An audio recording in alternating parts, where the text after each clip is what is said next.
जय जिनेन्द्र। आज हम एनसीईआरटी 11th अर्थशास्त्र में सांख्यिकी अध्याय 5 के क्वेश्चन नंबर 1 और 3 को सॉल्व करेंगे 1 से 3 तक। ये वस्तुनिष्ठ क्वेश्चन है, multiple choice question. Question number 1 है कि निम्नलिखित स्थिति में से कौन सा औसत के लिए उपयुक्त होगा। मीन्स 3 प्रकार के जो हैं हम औसत निकाल सकते हैं। एक तो होता है समांतर माध्य जिसका निशान ये होगा, दूसरा होता है माध्यिका जिसका निशान ये होगा, और तीसरा होता है भूयष्टिक या बहुलक जिसका निशान ये होगा। ये आपको 3 निशान याद रखना है। अब आपको विभिन्न स्थितियां दी हैं और पूछा है इनमें से कौन सा जो है औसत उपयुक्त होगा। इन तीनों को हम क्या कहते हैं? औसत।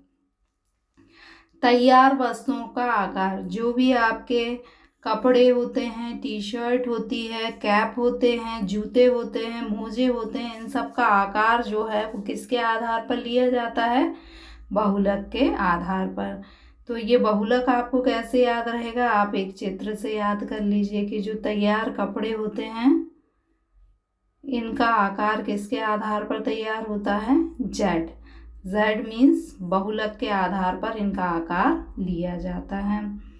बहुलक मीन्स अधिकतम आवृत्ति का अंक। तो जो वस्त्र, जिस साइज के वस्त्र अधिकतम लोग पहनेंगे वही तो बहुलक होगा और उसी साइज के कपड़े बनाए जाएंगे। तो तैयार वस्त्र जो हैं वो किस औसत के आधार पर बनाए जाते हैं? बहुलक के आधार पर। एक कक्षा में छात्रों की औसत बौद्धिक प्रतिभा, यानी हमें देखना है कि जो कक्षा है उसमें जो छात्र हैं उनमें सबसे अधिक बौद्धिक प्रतिभा वाला छात्र कौन सा है। तो बौद्धिक प्रतिभा का पता हम किससे लगाएंगे? मध्यिका से। तो मध्यिका को याद करने के लिए आप क्या करेंगे? खुद एक चित्र बनाएंगे।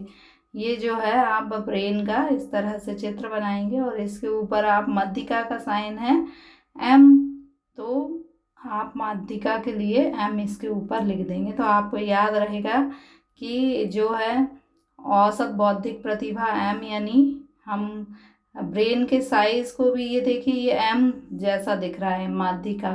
और तैयार वस्त्र जो हैं वो उसके आप एक कोई वस्त्र की पिक्चर बना लेना और इसके बाद फिर उस पर आप लिख देना जेड। तो आपको याद रहेगा कि तैयार वस्त्रों का जो आकार होता है वो जेड यानी बहुलक से ज्ञात किया जाता है।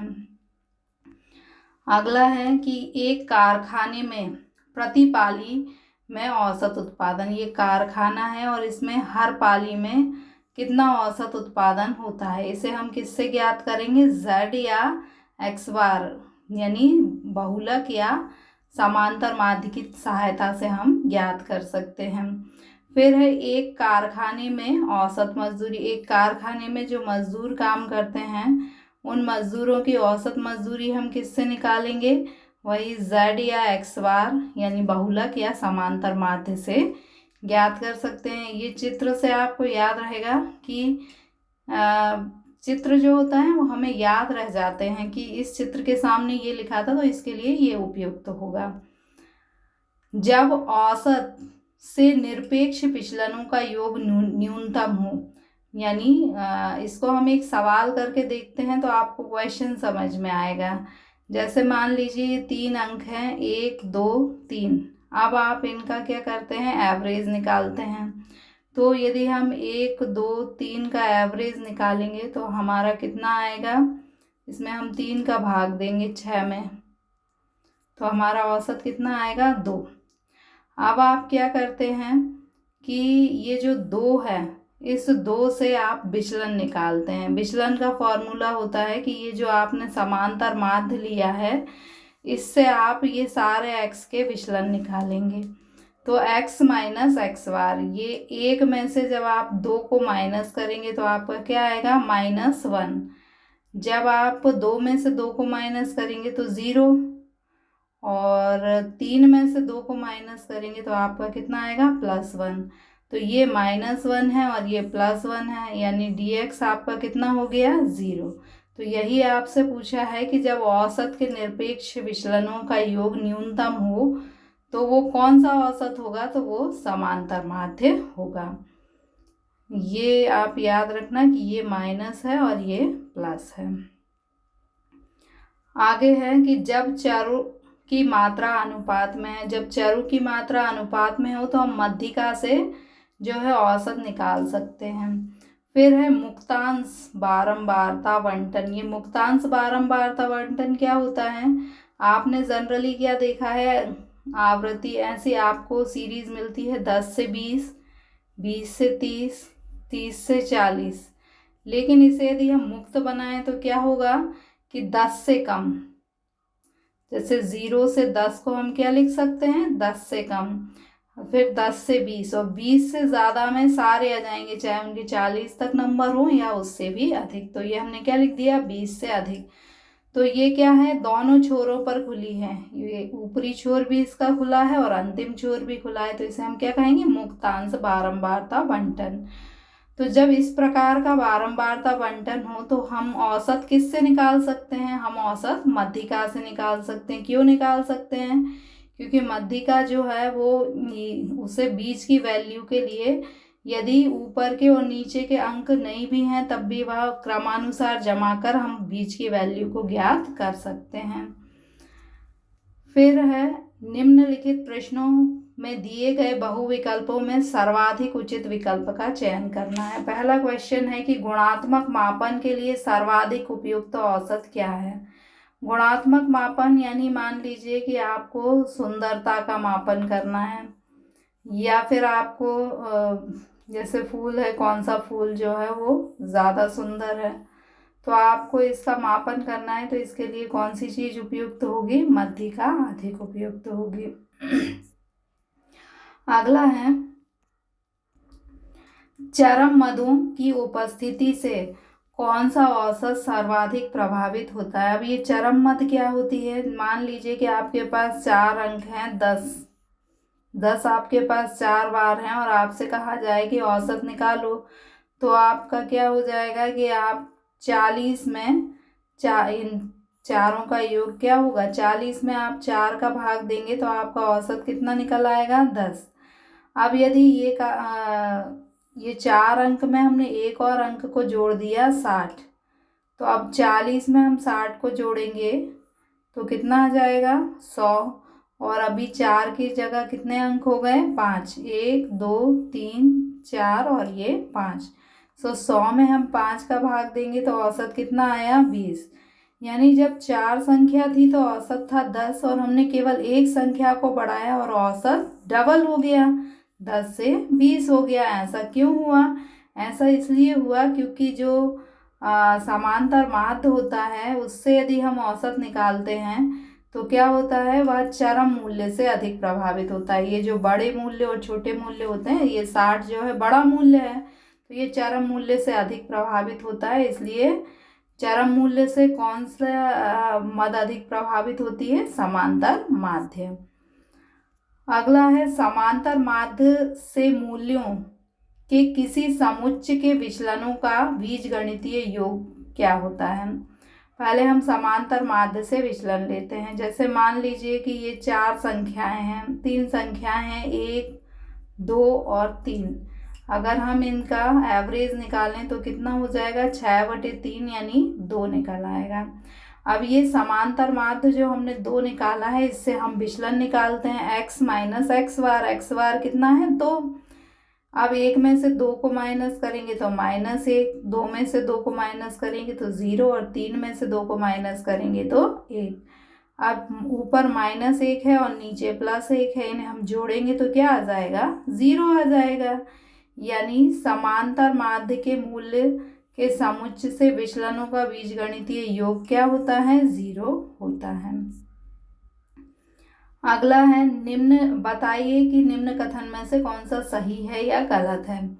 मध्यिका से मदों के विचलनों का योग 0 होता है। अभी हमने देखा था कि मध्यिका से नहीं बल्कि समांतर माध्य से लिए गए विचलनों का योग 0 होता है, इसलिए यह कथन क्या है, गलत है। यदि मध्यिका की जगह समांतर माध्य लिखा होता तो यह कथन सही हो जाता।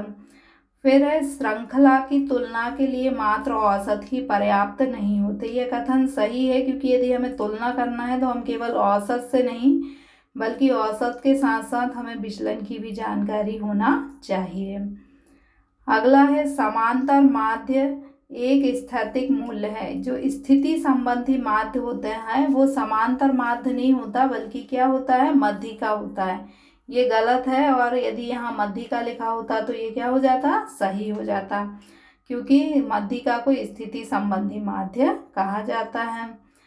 फिर है उच्च चतुर्थ शीर्ष 25% मदों का निम्नतम मान है। उच्च चतुर्थ शीर्ष यानी Q3 किसका मान है, तो जो Q3 होता है उसमें जो है ऊपर की 25% और नीचे की 75% मदें होती हैं। तो इसमें 25% दिया है, इसलिए ये क्या हो गया, सही होगा।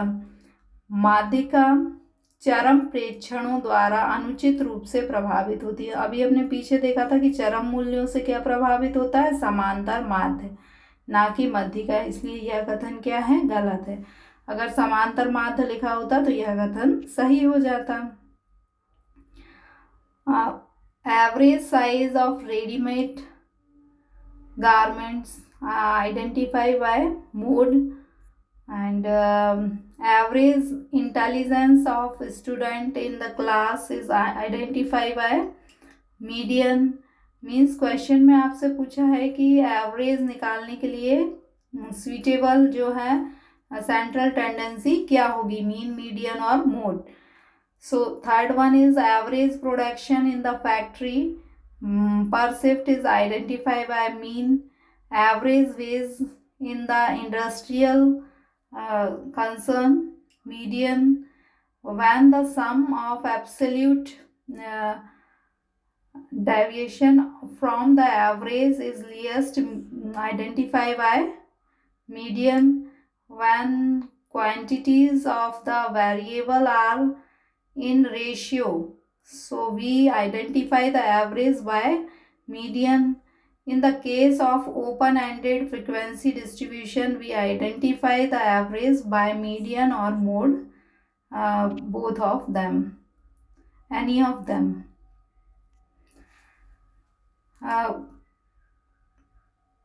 The most suitable average for qualitative measurement, यदि qualitative measurement हो तो हमें यदि सेंट्रल टेंडेंसी निकालना, एवरेज निकालना है तो हम किससे निकालेंगे, मीडियन से निकालेंगे। Which average is effective most by the presence of extreme item, यदि एक्सट्रीम आइटम दिए हुए हैं तो हम एवरेज किससे निकालेंगे, अर्थमेटिक मीन से निकालेंगे। The algebraic sum of deviation of is set of n value from am is, answer is 0। true and false, the sum of deviation of the item from the median is 0, this is false statement, because here in place of median right statement is mean। next, an average along is not enough to compare the series, so the sum of deviation of the item from the median is 0, this is false, because in place of median here mean, average along is not enough to compare the series, this is false statement, because in not only average but deviation is also important। arithmetic mean is positive value, this is false, because in place of arithmetic mean median is required for positional value। upper quartile is the lowest value of top 25 item, this is true, because Q3 upper quartile means Q3 have lowest value of top 25 item। median is unduly affected by extreme observation, this is false, because not median, here mean is affected by extreme item। so thank you।